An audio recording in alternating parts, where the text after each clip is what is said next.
Let's see if Twitch agrees. It Yeah, better. here it goes. I have ways of making it submit.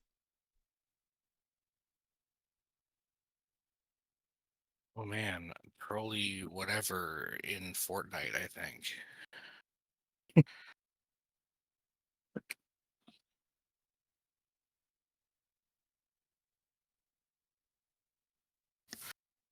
All right.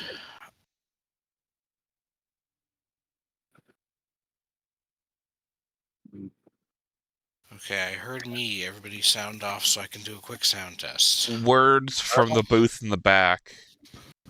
One at a time, one at a time. Fair enough.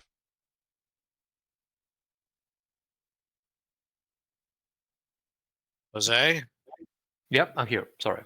I was just actually reading your tweet, your X post, and I was retweeting, liking, and following you guys. So sorry. I'm here. How you It's doing? fine. Okay. No, I just wanted to double check sound because sometimes we have issues with that. Everything sounds fine. You forget to unmute the Discord call one time. More than once. For the whole thing? Yeah. That usually happened on the other program. Yes. That happens. No worries. Should be fun just to hear just you talking to each other and not the guest. This is why this show has a number of audio checks. Mm-hmm. We learn from experience. Yeah. Anyway, ready to go whenever.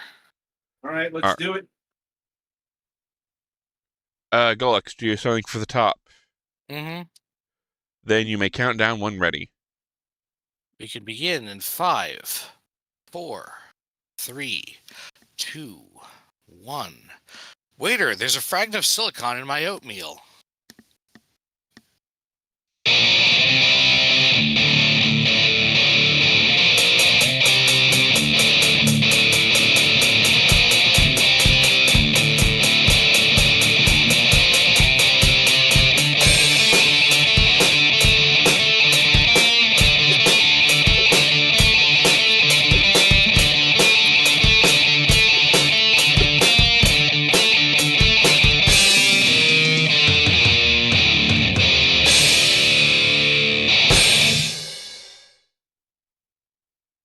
All right, welcome to another installment of Fragments of Silicon, the Daylight Interviews. So this week, I want to welcome to the program Jose Donaire of Tesura Games. Yep, that's right. Hi, how you doing? Very nice to be here. Thank you. Thank you for the invitation. Not a problem. Thank you for finally arriving. I know we had a bit of a snag a couple weeks ago, but that has all been taken care of. Yeah, thankfully. I'm here, so that's what matters. Yes. Anyway, so how we like to get started is we like to get to know the people behind the games, the studio, and all of that business. And we begin with this particular question. What got you interested in video games, both on a personal and a professional level? Well, actually, I started playing the Legend of Zelda Oracle of Ages back on the Game Boy, and it was in English. It was fully in English, so I understood. I had to understand and speak and be completely able to express myself in English. So I studied English because back in the day there was no gaming studies. I'm 34 years old now, and I studied like English philology.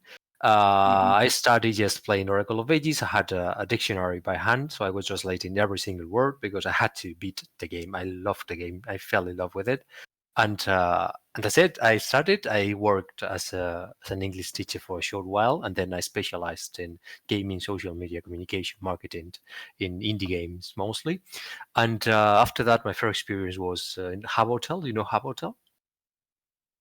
Not offhand. It's like a Club Penguin thing. Yeah. I barely messed with it. It was just coming out of vogue when I was in my middle school years.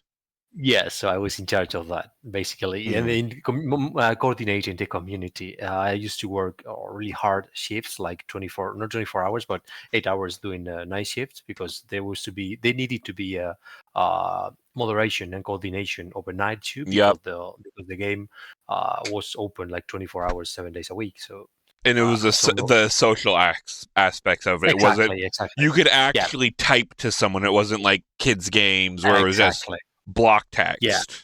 And they hire a huge team after what happened at 4chan. The Yep. 4chan release, you remember that, right? Yep. Like, it was a huge. It was in the news everywhere. So they hire us after this news, and we were there for 2 years. Funny thing though, we started training an AI, and that AI got us kicked in the butt after 2 years and some time. So I started working in the .s hotel, and then they moved me to the .com hotel. It was fun. It was really fun. And after that, I worked in publisher, distributors, game development studios, just mostly gaming too. I did some English lessons on my own, and I worked also for a short while at Oxford University. But I loved gaming, so I wanted to do gaming. So here I am. Okay. That's basically my my career. Indeed. It's certainly a windy one. Yeah. And I suppose that does bring into the question, how and when did you found or co-found Tetsura Games? First, when I first came into Tesura, it wasn't called Tesura; it was called Avance, which was another name. And they only did distribution, like fully distributing game, not publishing games. And I started just when they were thinking about rebranding the company.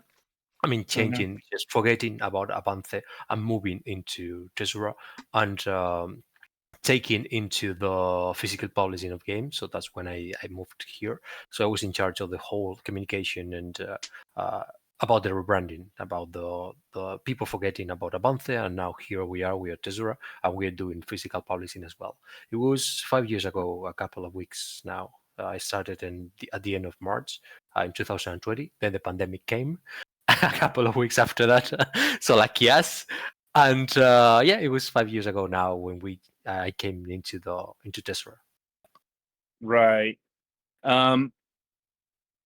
Let's see here. I suppose I am wondering why Tetsura felt the need to rebrand in the first place. Because we were only doing distribution. We were collaborating with Maximum Games, Merge Games, Pixel Love, also the other one, Strictly Limited. We were doing distribution. That means you get the full game just in their package and everything, and you talk to retailers, you upload it, you list it on Amazon and etc. But you don't get into the creative part, into the publishing itself. So as we were taking and we were doing more publishing, we thought Avance sounds like really, really Spanish. It wasn't international enough. So we decided to move into the Tesura, now focusing more on physical publishing. I like to highlight the physical part. We do not digitally publish. Forget about Avance, that only did distribution. Okay. And I suppose it's worth asking how you go about doing your physical stuff. Yeah, that's a nightmare because you have to deal with PlayStation for one side on the one side, and you have to deal with Nintendo on the other side. We have never in-house published on Xbox because it's a completely, I mean, lots of process, and then the market is not that big. Some part of the community. Yeah, we've spoken to limited run games a few times on this program, and they've told us you need like a minimum order. Yeah, exactly. So yeah, it's not surprised that none of the boutique publishers, as they're known as, engaged in the Xbox ecosystem. Hell, Microsoft barely physically publishes these days. Yeah, exactly. And you need a minimum amount for all the three companies to physically publish on PlayStation. You need an amount. Same on Nintendo and same on Xbox. Thing is, we know there are like special deals with Microsoft for indie games, because we, at the end of the day, we published indie games. We do not publish AAA games. Even for games, we distributed like AA, big, huge games. The amount of and we distributed those for Xbox Series X and the Xbox One. The market like doesn't respond like at all. You should see the numbers, like they're not really good. Mm. And you know the community is strong. They ask for physical games, but in the end, what matters? This is a business. It's the numbers. It's uh, we sell games, and players and customers, they get the games on Xbox. So there is a theme there that they don't reach the final player.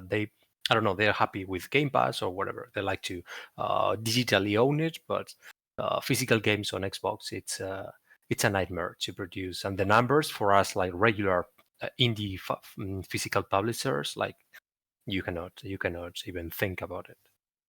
Mm. That is unfortunate, but it is a sign of the times. Yeah. Certainly. Yeah. Like, and I mean, we'll be do happy you- to, of course. That's why I tell my community is like, of course, there will be another platform. There will be more numbers. If they sell, we all be happy. It's like more numbers, more money for the company, and more games for more platforms released physically. So something here doesn't match with what you expect. Yeah. well, I suppose. Anyway, so going back to when you first got into physical publishing, did you start on PlayStation, Nintendo, or did you do both at the same time? We made one of, Aragami? It's like a stealth ninja game. It was from a Spanish studio called Linceworth. Right, the now dearly departed Linceworth. Exactly. Yeah, those. So we made like an exclusive Spain-only edition for one of the biggest retailers here in Spain. That was our first edition. That was the first one we made. And after that, we thought, why not? We love it. We love to put a bit of ourselves, because here the team, it's really, really creative. We play the games. You could think, okay, this is common. No, it's not as common as you think. Not all physical publishers plays the game. They just like to have one more game, one more game, one more game, one more game. And for them, this business is like a meat grinder, like more meat to add to the grinder and more games. But we think differently, and we like to put a bit of those little details in the physical editions as well. So we made that first physical edition, and after that, one after the other, and taking all the territory, because we only publish physically in Europe for now. So yeah. I'm like, I got to imagine that's going to be the case for the foreseeable future, given the, let's say, current state of the world. Yeah. Like, Yeah. I mean, there's a tendency people are buying more games on digitally, of course. And when we talk to publishers, when we talk to developers, of course, we tell them we are completely honest. Like, I guess I should clarify that statement a bit. Okay. I'm talking about the current tariff situation in the U.S. Like, yeah. Right now, I would not advise, shipping to or from the United States if you could help it.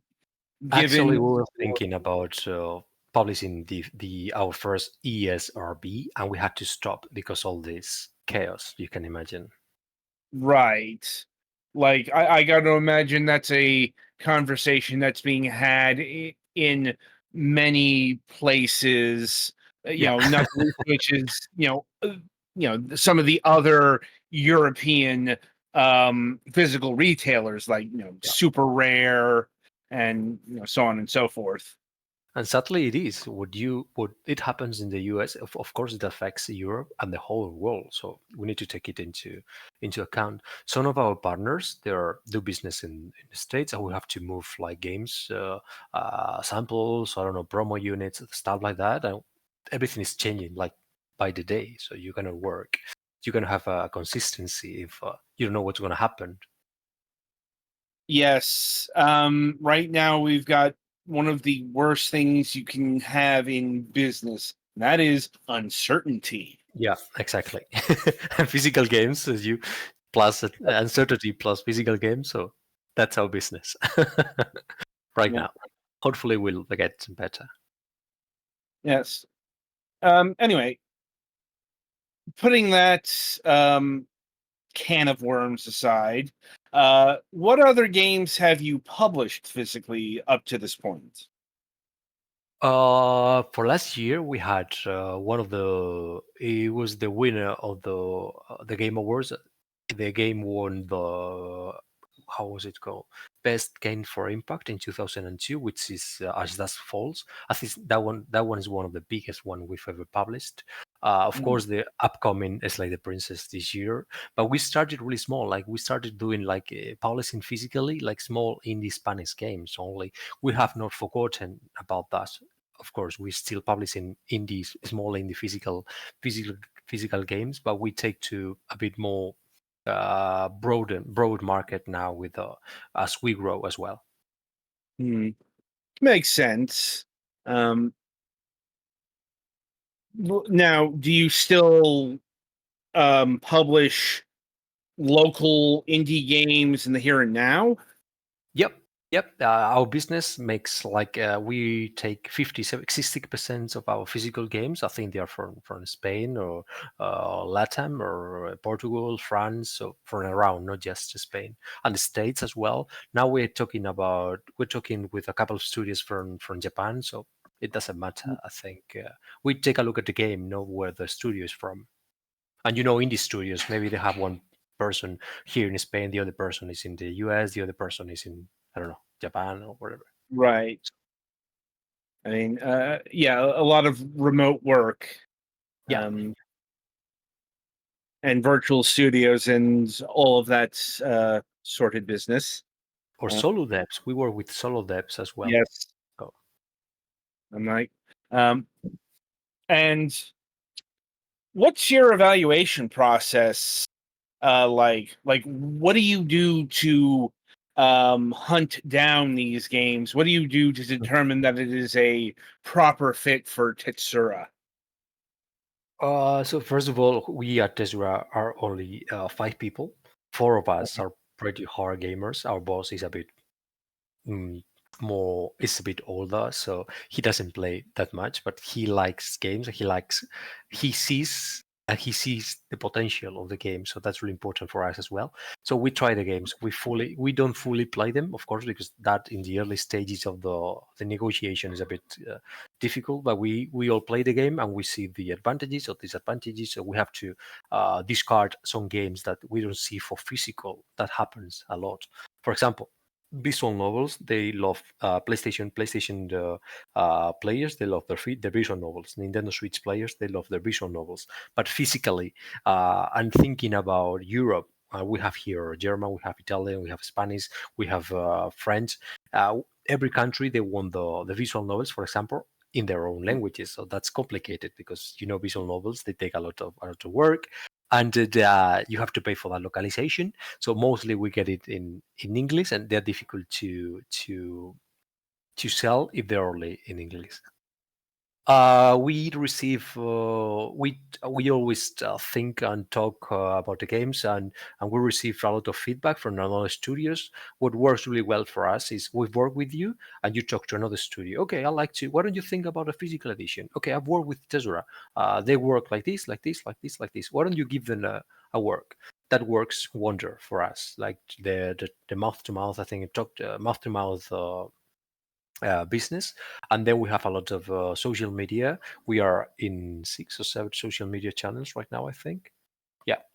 And Discord, we used to have a Twitch show once a week, which it's stopped right now because I don't have time to deal with all. And also presentations, events, podcasts like this, also trade events like the Gamescom or Indie Days or Game Fest or things like that. So yeah. Hmm. Yeah, that sounds pretty typical for indie marketing. So seems to be working for you, I suppose.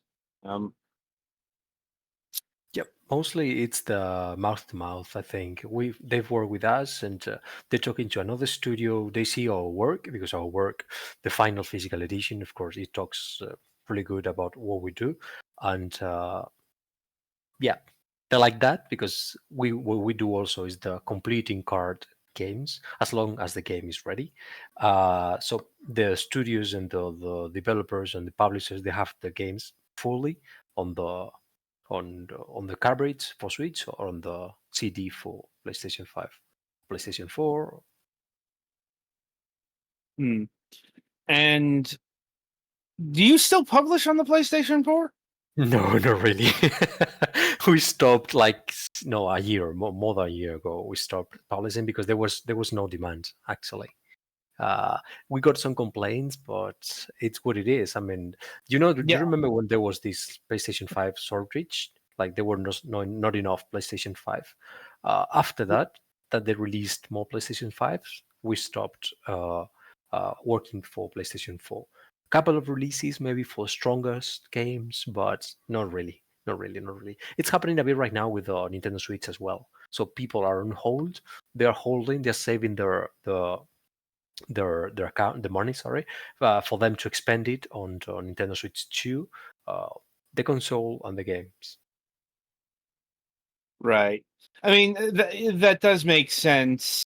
Yeah. I mean, we are still getting like PlayStation 4 versions occasionally released, but I think I think this is related to the pandemic, but like the PlayStation 5 and the Xbox Series X are older than people think they are.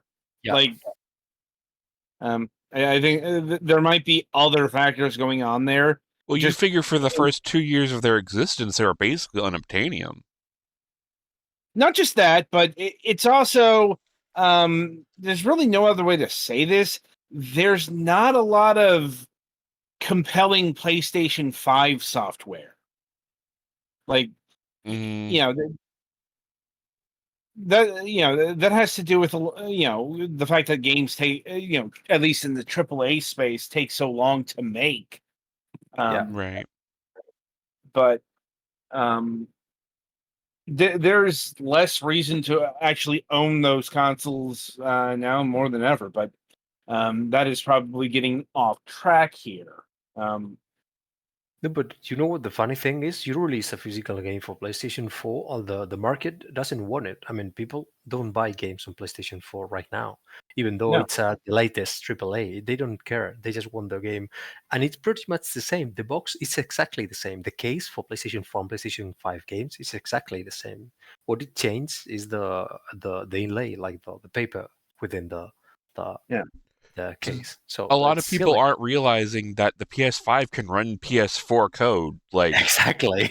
It's gonna happen the same right now with the Nintendo Switch and Nintendo Switch 2. Of course, Nintendo is not stupid. They know what they're doing.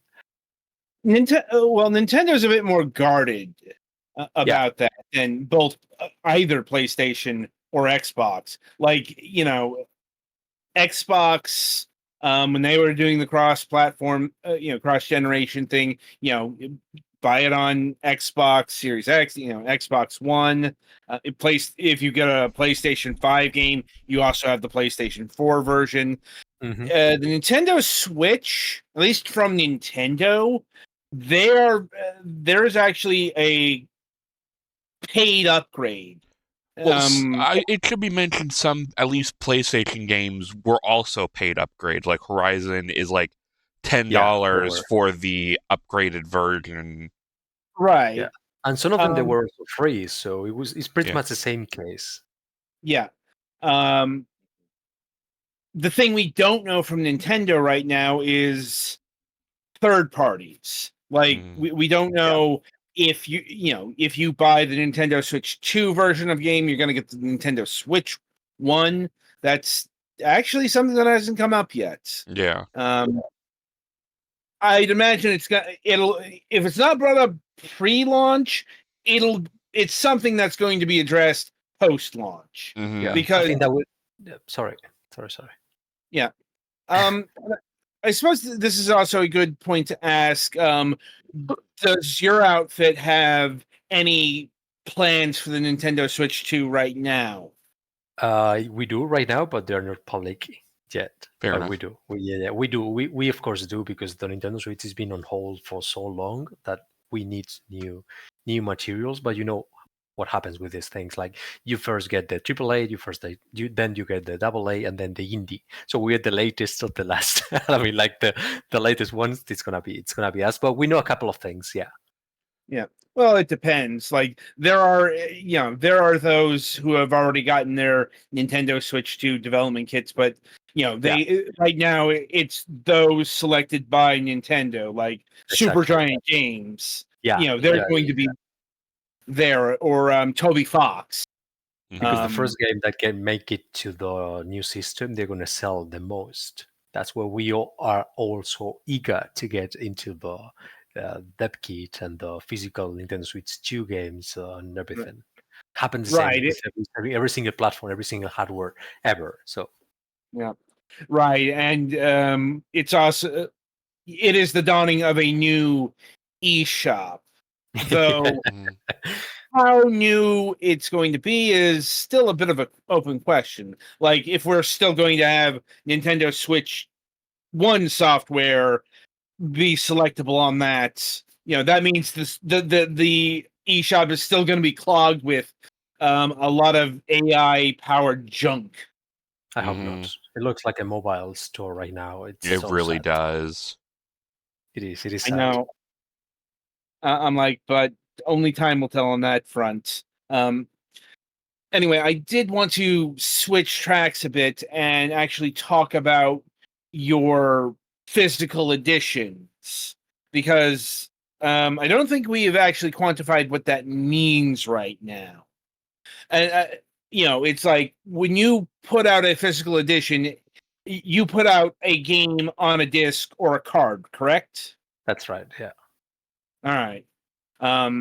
As opposed to putting a code in there and calling it a day.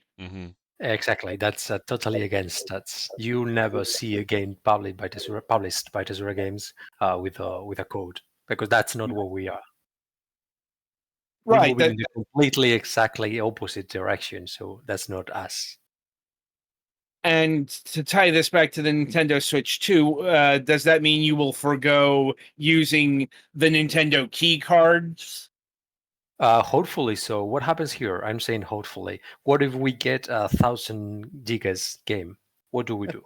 Yeah, because I believe the size limit. Actually, the thing that we've been the rumor that has been going about those is that there are not many medium-sized game cards, or they're not really available. So it has to be either very small, in which case you'll just use a key card, or like the full card size of like 60 gigs or whatever. 64, yeah. 64. That's the maximum size. That's the data we have, and it's confirmed by Nintendo. The maximum is gonna be 64 gigas. If you got a game which is 65 gigas, then you have the 64 filled, and then you have one more giga as a downloadable content on the site. So you cannot say then it's fully completing card. You have to say it requires an internet connection or whatever, which is completely different from the key card activation thing. Right. It's a mess, I know. But it's also not. It's also something that isn't just being applied to the very large games, because Bravely Default remake is being put on a key card, and that thing's like 11 gigs. Yeah, that will depend on the publisher and the studio. Mostly the publisher. You know what the money demands. Right. Yeah, for me, it's a no, because I was going to head into the Bravely Default because I'm a huge fan, but I'm going to pass on that because I don't like to have nothing. I don't like a license. I would like to have my own games. Like, right. I mean, there's really not an excuse in that case for using the key card, but it's fuckery that's not new to the game industry either. It's just previously it's something that wasn't announced. Like, there are actually quite a few games that are like this. Not just the aforementioned code in a box, but there's a lot of say retail discs. For example, the PC version of Metal Gear Solid 5 is just the executable, and you have to download the entire game anyway. As I've said before, this is not actually a new thing. They're just putting a name to it and openly advertising it properly. Yeah. So it's good that they're being upfront about it. The downside, other than this practice is going on, is it's leading people to be a lot angrier than they were if they, like what happened with a lot of Nintendo Switch collections, like the Resident Evil Revelations collection or the regular Resident Evil collection, where you just had one game on the card and you had to download the rest. And they just downloaded it as an update. Yeah. With these key codes, we're not sure how game sharing, if I could hand this off to a friend, will they be able to play the game too? Or is that, if I decide I no longer want to play that game anymore, does that cartridge just go in the trash? With the key activation cards, I think you have the full games, and you can switch it, you can sell it, and the other person can actually play it fully. But not about the coding box ones. They're going to still work as right now. It's a code, so you download it to your system, to your account. Alone, only you can play it. That's what I've heard from Nintendo about the key card activation thing. I don't know how it's called actually, key card carriage or something like that. Something like but that. I'm not sure if they're going to still have the coding box. I think so as well for Nintendo Switch 2. Yeah. Which make total sense if you're selling, I don't know, fully Christmas display game for kids. Kids, they don't care about the cartridge. There's parents, they see it on the shelves. Oh my god, I don't know, the Fortnite. Yeah. Right. Then play them, type the code in. It's safer. There's no cartridge. Yeah, their kids do not get to eat it or lick it or whatever. So they just got the game and that's it. It makes sense for in some cases, but most of the cases for collectors, for players that like to have the games fully, or you want to resell it, you want to share it with a friend, you cannot do that. Yeah, because I have some friends locally who we pass games around back and forth. Yeah, exactly. Yep. Yeah. They've done this familiar or family sharing thing. Which you could do also as well with the Nintendo DS. I'm still waiting for it to be implemented. Yeah, but Nintendo and the online services don't match well sometimes. So let's see how they do it. It's a really big idea because you have your family, only one of you buy the game, and then you can all play. So that, and with the prices, we need to be thankful about it. Right. I don't know. Nintendo. It's moving towards, I don't know, an unknown generation with Nintendo Switch 2. Anyway, getting back to your physical products here, aside from having the game there, do you pack it with extras? Yep. That's another brand. That's another signature from us, from Tesura. We do things manually most of the time. We play the games, as I told you before. For example, in the Space for the Unbound edition, there was these nodes that the character unlocks as he progresses through the game. And you can only find those nodes if you collect some things in the game. So we actually had to type the whole. It's like a fairy tale.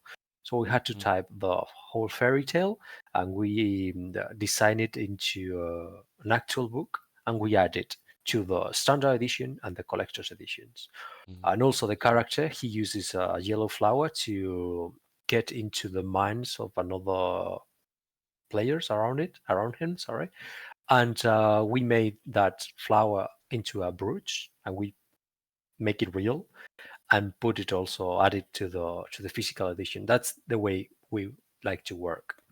for example, if the developer has some unedited content, I don't know, extra things, extra lore, or a prologue, something like that, we like to make it physical and add it to the physical editions to give it value.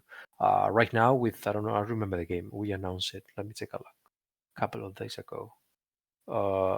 Yeah, Fading Afternoon, for example, which is an amazing 2D beaten up.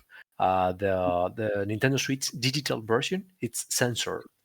What are we going to do? Release the uncensored version physically for Nintendo Switch. That's how we like to work, like to offer extra things that you cannot find only in the digital edition. But of course, you get the game. Always you get the game. That's 100% sure for us. You remember, I don't know if you know those glam shots. The glam shot is like the whole image showing the elements of the edition. And some glam shots, they mentioned the game is not included, digital code or something like that. So for us, it's a must. You get the physical game for all our games. Yeah. Right. Right. I do think that is central, especially if you're like, do you do like deluxe editions, collector's editions, the really costing 150 200 euros, let's say? Yeah, we do take really care of the prices, though. We have never released an edition which costs more than 100 or 110. I think our editions, our special deluxe collector's editions, move between 60, 70, 80. I think the more expensive one, it was 90, which included like 2 games and a lot of goodies and extra content and a Stardy box, collector box, and all that. But we've never reached that benchmark. We've never released a game for 100 euros or more. I think never. No. Good, because there's a lot of rant space for that particular practice. Yeah. And not just limited to, like the Ubisofts of the world who will release a $200 collector's edition and not put the game in there. Like not even the download code. Like it's just, here is a box of junk, and you pay it's very nice junk, but I would also like the extra game, please. We'd call those internally the merchandise edition, because you get a lot of merchandise, but you don't get the game. For us, the game is first. I mean, it needs to include the game. We don't include 30 centimeters figures, for example, because we know the edition is going to cost a lot more. Right. Mm-hmm. Or even like limited run games, who just announced that it plays on Doom Edition, which, neat idea, not worth $666. That's a lot. Yeah. The world right now cannot take those prices, I think. No. You can raise the price higher if it's symbolic. Yeah. I mean, it's clearly a gag kind of thing, given the price. Especially since you can 3D print a lot of that stuff if you know the right people. Honestly, it's like, if you're the type who's going to spend that amount of money on, well, really anything, you may have more dollars than cents. Mm-hmm. You know what's the problem with those prices? That people buy them. That's a problem. Company don't understand about collector's edition to the platforms. They understand about, I'm gonna release an overpriced collector's edition for free, and people are gonna buy it, even if it doesn't include the game. Mm-hmm. And it's gonna be out of stock in the first 5 minutes. So that's what companies understand. Mm-hmm. Right. The same for the prices of the new Nintendo Switch 2 cartridges and everything like that. The hardware price and all that. So yeah. And in terms of physical publishing, do you do both the Nintendo Switch and the PlayStation version of a game, or do you have to do those separately, or how does that all work? It depends on the game. For example, for Fading Afternoon, it's only on Nintendo Switch right now. Or for example, some games they are only on for PlayStation 4. We have to wait for the game. What the game digitally actually right now is. I mean, you can release the game physically for PlayStation 5 if it is not digitally on PlayStation 5. I don't know if I'm explaining myself here. So you cannot release a physical only game. So the game needs to be released beforehand digitally. Right. And for example, some games are platform exclusives as well. Or some games like as Dust Falls and another game, I don't remember right now the other example we had. It was first released as an Xbox exclusive, and then PlayStation released it digitally, and then we released it physically only for PlayStation, even though it was first released digitally for Xbox. There are several cases. We work with what we have. Some games are being ported right now, like from PC or from PlayStation to Switch or stuff like that. So we work during that process as well. Okay. And I suppose another question that we haven't explored yet is what sort of physical goodies do you include in these things? Like, do you put statues, CDs, hell, an instruction manual that's fully color printed? Yeah, we basically do all that. No huge statues because the price would go up like 20, 30, 40 euros more than it already is. But we do look those acrylic standees a lot. Huge ones sometimes, which is more or less like a statue. We do manuals, we do comic booklets, we do art books, we do a lot of art books. Also, we add what we like to call the key element for the edition, which is like a unique element, 100% on the same tone, on the same wavelength of the edition. For example, for metal, we added toilet paper, like a piece of toilet paper. It was folded in two. We never advertised it. We said the edition includes postcards and a surprise element. What happened? People got the edition. They opened the collector's edition. It was all included in the collector's edition. They opened the collector's edition and they found two pieces of toilet paper folded. No pictures. No, it was just like the roughest one you can imagine. And they were like, "What's going on here?" They started playing the game, and the character in the first minutes of the game, he had to escape prison, and he had to draw with blood the map of the prison and that toilet paper. And then they found out when they played the game, like, wow. And for us, it was like, do we dare to add toilet paper to a collector's editions? And we did. What happened here as well is that people who played the game before, they loved the toilet paper, and social media as a marketing tool, it was amazing. It worked absolutely. Yeah, it was really, really good. For that example as well, for a metal, the developer had a lot of unedited content, so we took the advantage and we made a full manual only for the collector's edition, and we added it to the standard edition. Yeah, and we do soundtracks. Sometimes if the soundtrack is huge, we do 3 CDs for one game.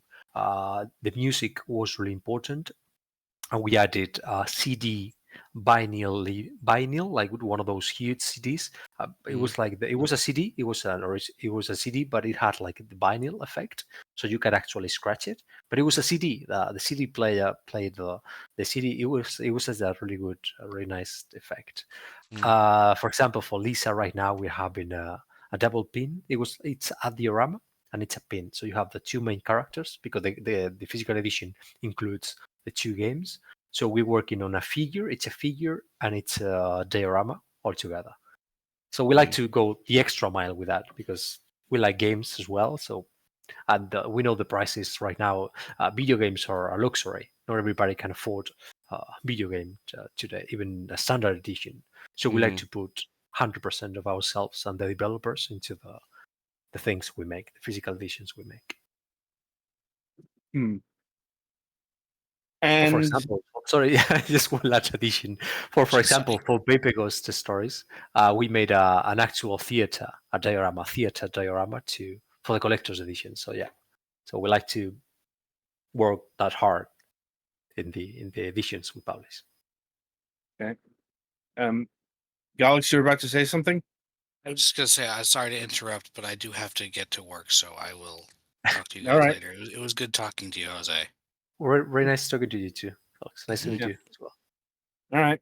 Have a great day. Mm-hmm. Anyway,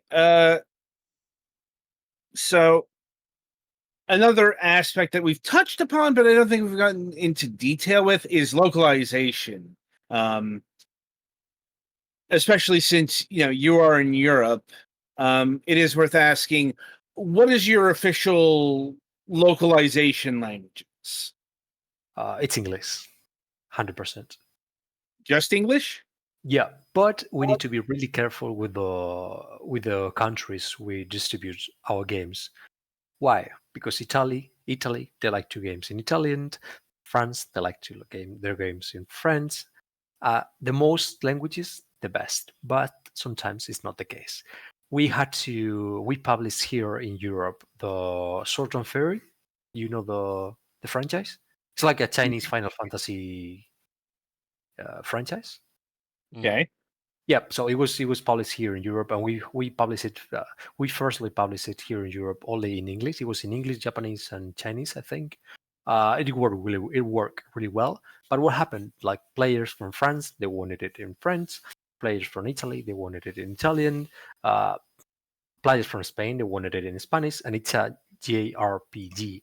It had like 500,000 words, so it was impossible for us before releasing the game to localize it into those languages. But you have to deal with it. Just tell people to support the game. Maybe in the future we can release the localization to those languages, but right now it's impossible. We are an indie team. We are an indie physical publisher. We don't have the budget for Ubisoft, for example. And do you still publish anything in Spanish? Yep. Our games we publish in Spanish, but you know what? Because developers in Spain, we mostly work in English as well. So they have it in Spanish, and it's in English and the EFIC languages like English, French, Italian, German, and there was another one I'm forgetting. Like those 4 or 5 official European languages, they work with those before releasing the game. So we usually include those languages. Right. And I suppose it's worth asking, what have you guys recently released and what is coming in the near future? So we've released, I don't know if you've taken a look. If you haven't, please do. A bit more than a month ago, we released our own Nintendo Direct. Nintendo, please don't sue us. Right. It's called Tesura Games Connect. It's our own, just more showcase where we show the games we've just been released and the new games coming in 2025. So for this year, we have been one of the strongest ones. I think we are releasing next week. It's the Lisa Definitive Edition. It's the 10th anniversary of Lisa, so we put the 2 games together, and we're going to release it with all the remasters, and it's going to be like the fullest versions all together. You can have the 2 games in the cartridge and the PlayStation 5 disc with no extra downloads. So that's releasing next week in a standard and collector's edition. And also for this year, we have because we had some PlayStation 5 horror games that worked really well last year, and they went out of stock. We're going to re-release those because people ask for those. We do that as well. We do restocks sometimes because of the FOMO thing and all those people reselling them for high prices and all that. We don't like that, so we do that as well. For the Lisa, for example, we are releasing the standard and the collector's editions, and in the standard edition, we are including a sticker sheet and the digital soundtrack as well. And another one of the biggest ones we have for this year is Slay the Princess, the Pristine Cat in collaboration with our partner in the States, Serenity Forts. We're going to release that in August. We confirmed the physical release date 2 weeks ago. The 22nd of August, we're going to be releasing that huge success, and I can't wait for that. And so those are the strongest ones for the publishing side. And also we have the Ultimate Edition from the Ninja Turtles from distribution. We're having more surprises as well. We're having the what was it called? The new Truck Driver, thanks to our friends at Sodesco. So we just released the Start Overdrive, which you haven't played. I recommend you to, because it's amazing. We have a couple of games. Again, we are a small team, so we have a lot of games for a small team. Right. It's honestly rather astonishing what you've been able to do with just 5 people. Yeah, it's 5 people. I mean, like, thank you. That is not the number I would have guessed going into this show. I was thinking more 20, 30, that kind of range.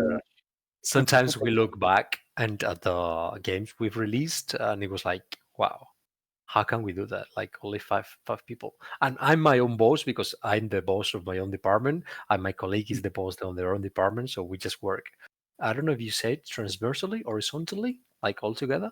I don't know if you can say that, but yeah. So we talk to each other a lot. Right. And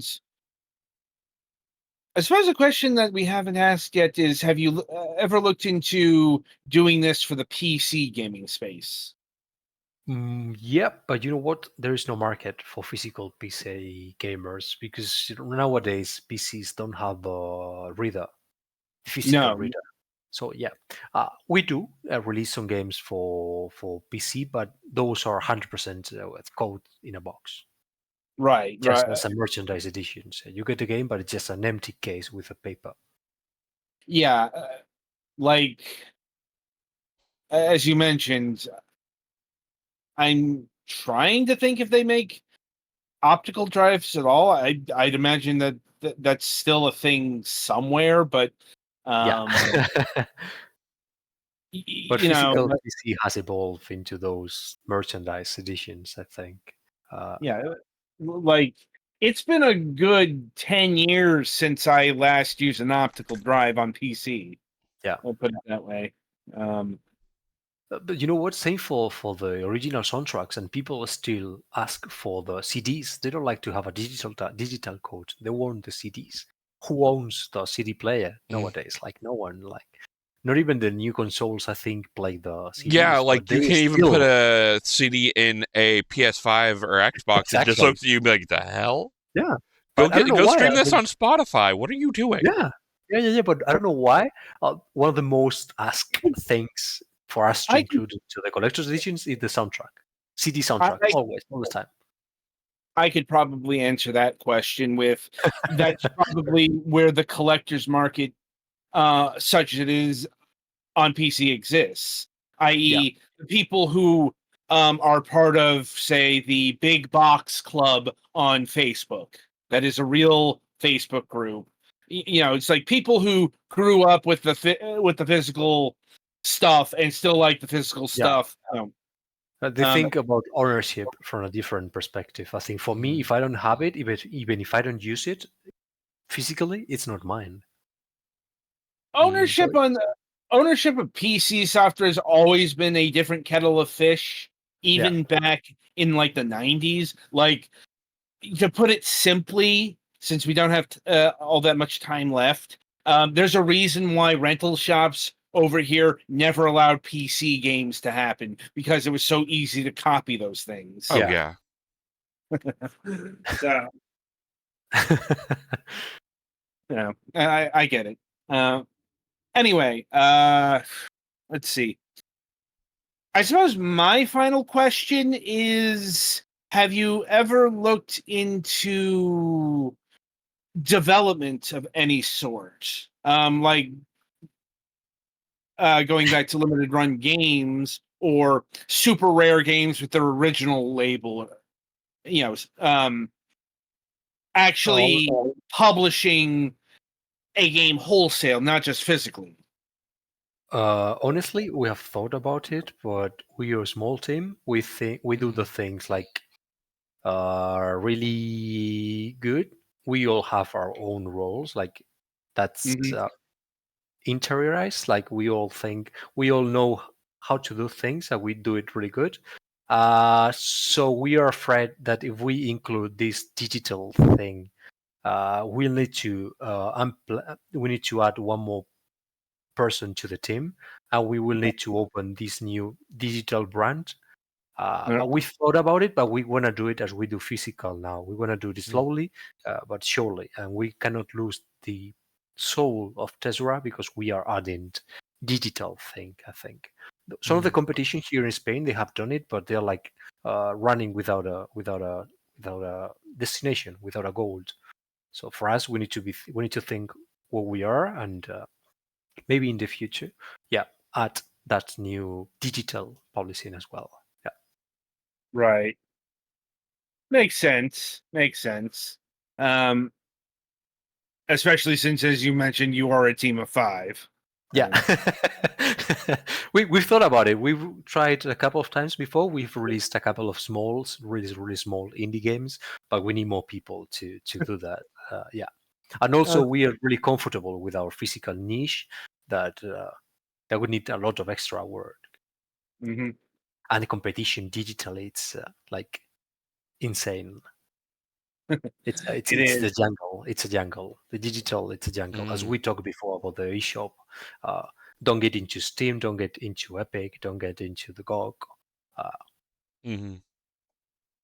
But yeah. Maybe in the future we'll have another interview talking about digital publishing. Yeah.